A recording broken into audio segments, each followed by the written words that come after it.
Europe ও America বরাবর পৃথিবীকে মেরেছে। আজ ইরান আমেরিকা এবং ইউরোপকে একসঙ্গে এমন পেটানি শুরু করেছে যে তারা এবার নড়ে চড়ে বসছে। আমেরিকা আর ইউরোপ তারা কেবলমাত্র মারের ভাষাটাই বোঝে। আপনি যতই ইউরোপ এবং আমেরিকাকে ন্যায়ের কথা বলেন, বিচারের কথা বলেন, সে কথাতে কোনো কাজ আসবে না, সে কথাতে চিড়ি ভিজবে না। তাকে একমাত্র ইরানই পারে শিক্ষা দিতে, মিসাইল এবং ড্রোনের মারে। সেটাই আমরা দেখছি এই মুহূর্তে। পশ্চিমী দুনিয়া এতদিন মধ্যপ্রাচ্যে মুসলিম দেশগুলোকে একাধারে আক্রমণ করেছে আর সেখানকার প্রাকৃতিক সম্পদ লুণ্ঠন করেছে, নির্বিচারে খুন করেছে মধ্যপ্রাচ্যের নর নারী শিশুকে।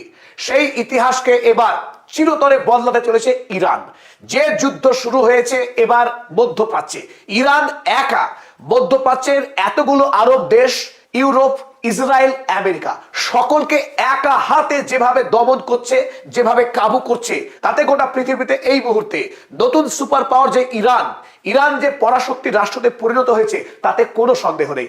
রাশিয়া এবং চীন সকলে ধারণা করেছিল এই যুদ্ধে ইরান একা লড়াই করতে পারবে না।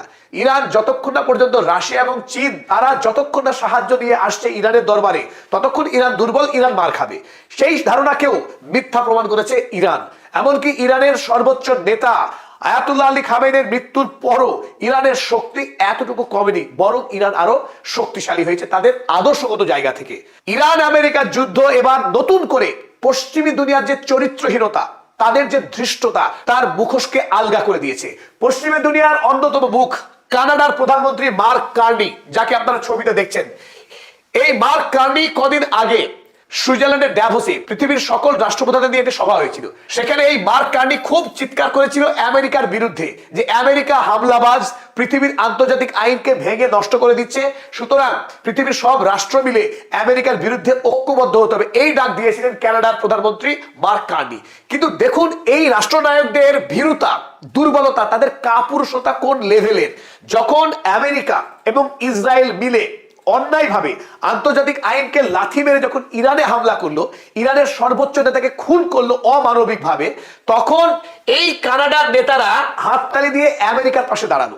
কতটা মূল্যবোধহীন হতে পারে পশ্চিমী দুনিয়ার এই ইউরোপ এবং আমেরিকা। যখন গ্রিনল্যান্ড কেড়ে নিচ্ছে তখন ইউরোপ আর কানাডা এক জায়গায় হয়ে বলছে আমেরিকা খারাপ, অথচ যখন ইরানে হামলা করছে তখন বলছে ইরান হলো মধ্যপ্রাচ্যের the principal source of terror in the middle east and around the world.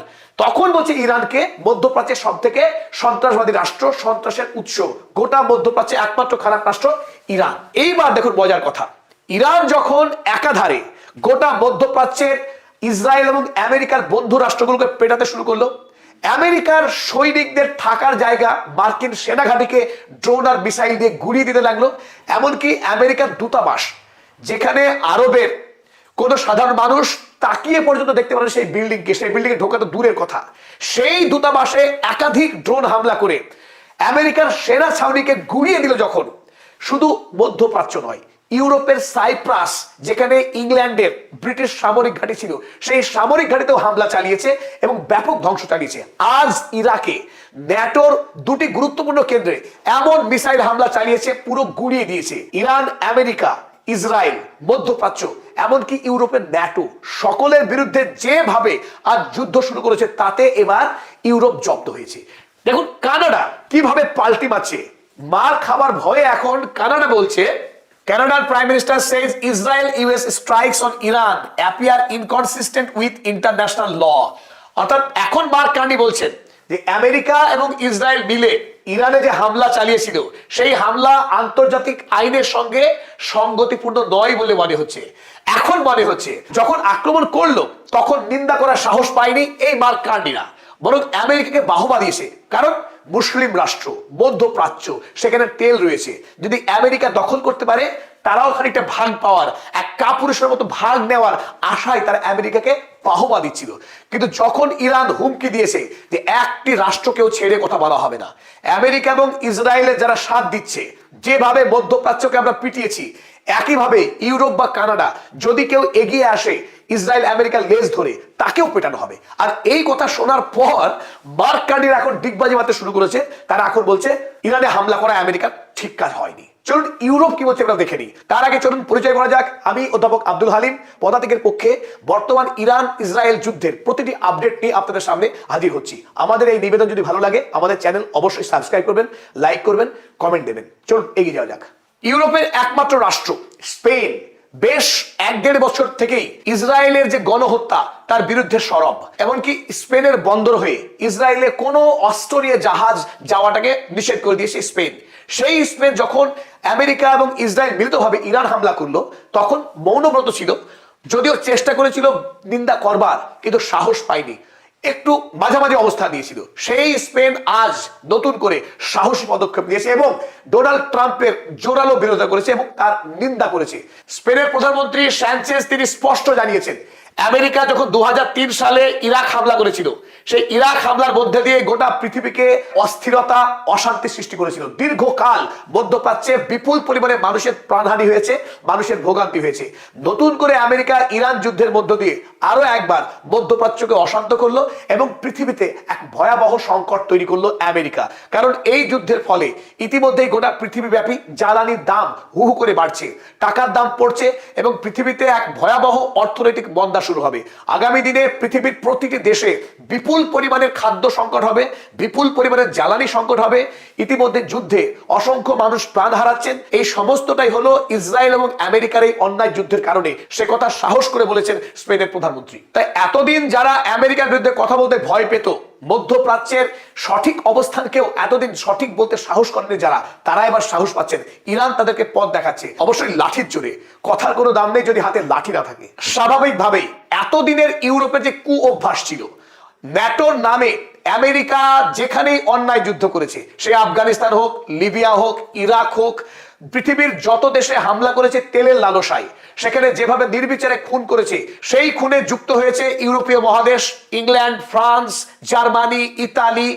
ইউরোপের এই প্রত্যেকটি দেশ তারা বিপুল পরিমাণের সেনা দিয়ে, অস্ত্র দিয়ে, যুদ্ধ জাহাজ দিয়ে সাহায্য করছে আমেরিকাকে, যাতে গোটা পৃথিবীতে আমেরিকা এবং ইউরোপের শাসন চলে, তাদের অত্যাচার কায়েম থাকে। সেই অত্যাচারের ইতিহাসকে ইতি টেনে এবার ইরান যেভাবে যুদ্ধ শুরু করেছে, ইরান যে শক্তি অর্জন করেছে পশ্চিমী বিশ্বকে গালে থাপ্পড় লাগিয়ে তাদের জ্ঞান ফেরানোর কাজ করাতে, সেই কাজে সক্ষম ইতিমধ্যেই ইরান। আপনারা ছবিতে যাকে দেখছেন এর নাম উরসুলা ভন ডার লেয়েন। ইনি ইউরোপীয় যে রাষ্ট্রগুলো আছে সমস্ত রাষ্ট্রগুলো মিলে যে ইউরোপীয় কমিশন আছে তার চেয়ারম্যান, তার হেড। এই উরসুলা ভন ডার লেয়েন এখন অসহায় বোধ করছেন। আমেরিকার সঙ্গে মিলিতভাবে ইরান যুদ্ধে যেতে পারছেন না। কেন পারছেন না? ইউরোপের অনেক রাষ্ট্রই এখন আমেরিকার বিরুদ্ধে কথা বলছে। তাই ইউরোপ মহাদেশ এখন দ্বিখণ্ডিত। একটি অংশ আমেরিকার সঙ্গে যেতে ইচ্ছুক, অন্য অংশ সরাসরি আমেরিকার বিরুদ্ধে কথা বলছে। তারা বলছে ইরান যুদ্ধ অন্যায় যুদ্ধ। ইউরোপের রাষ্ট্র গ্রিস তারা সরাসরি বলছে Iran has warned European leaders against joining the US and Israel war. Greece জানিয়েছে যে ইরান ইতিমধ্যেই ইউরোপীয় রাষ্ট্রগুলোকে সতর্ক করেছে তারা যেন কোনোভাবেই ইরান এবং ইসরায়েলের যুদ্ধে জড়িয়ে না পড়ে। যদি জড়িয়ে পড়ে অবস্থা ওই রকম হবে। মধ্যপ্রাচ্যে যে অবস্থা হচ্ছে, গোটা ইউরোপকে একইভাবে পেটানো হবে, শাসন করা হবে, তাদেরকে ধ্বংস করা হবে। কেন? ইরানের হাতে যে মিসাইল আছে, সেই মিসাইলের রেঞ্জ 2600 কিলোমিটার যেতে পারে এমন অনেক মিসাইল রয়েছে ইরানের হাতে। ফলে গোটা ইউরোপ মহাদেশ ইরানের মিসাইলের সীমানার মধ্যেই রয়েছে। যদি ইউরোপ বাড়াবাড়ি করে, জার্মানি, ইতালি, স্পেন, ফ্রান্স প্রতিটি দেশে হামলা চালাবার ক্ষমতা রাখে ইরান। তার প্রমাণ ইতিমধ্যেই দিয়েছে। ইউরোপের রাষ্ট্র সাইপ্রাসে আক্রমণ করে, সাইপ্রাসে হামলা করে ইরান দেখিয়ে দিয়েছে যে ইউরোপের কোনো রাষ্ট্রকে ছেড়ে কথা বলা হবে না। ইতিমধ্যেই ইউরোপ মহাদেশ মৃতপ্রায়। আপনারা জানেন হরমুজ প্রণালী বন্ধ। ইউরোপে এখন তেল যাচ্ছে না এলএনজি গ্যাস। ইউরোপে ইতিমধ্যেই 50% বেড়ে গেছে জ্বালানির দাম। ইউরোপ মহাদেশে যদি আরো কিছুদিন হরমুজ প্রণালী বন্ধ থাকে, ইউরোপ মহাদেশে অর্থনৈতিক মন্দা শুরু হবে, তাতে কোনো সন্দেহ নেই। এই অবস্থায় এখন ইউরোপ কি ভাবছে দেখুন, their positions have been confused and incoherent in response to the US Israeli actions. তারা এখন ঠিক করতে পারছে না যে ইসরায়েল আমেরিকার নাম করবে, তাদের গালে কি চুমু খাবে, না এখন তাদের বিরোধিতা করবে। কোনো দিকেই যাওয়ার পথ নেই। উভয় সংকটে পড়েছে ইউরোপীয় মহাদেশ। সুতরাং there are major divisions within the bloc. ইউরোপীয় ইউনিয়নের মধ্যে এই প্রথম একটা স্পষ্ট বিভাজন দেখা যাচ্ছে। তারা এখন ঠিক করতে পারছেন না কি করবেন। তবে এটা নিশ্চিত, তারা যাই করুন আর তাই করুন, তারা আগামী দিনে মরবেন। তাদের মৃত্যুর সব ব্যবস্থা করছে ইরান। অর্থনৈতিক মন্দা অবধারিত। ইউরোপ মহাদেশ আগামী দিনে এক দারুণ সংকটের মুখে পড়তে চলেছে, একথা স্পষ্ট করেই বলে রাখা যায় আজ। সাবস্ক্রাইব করুন, সঙ্গে থাকুন।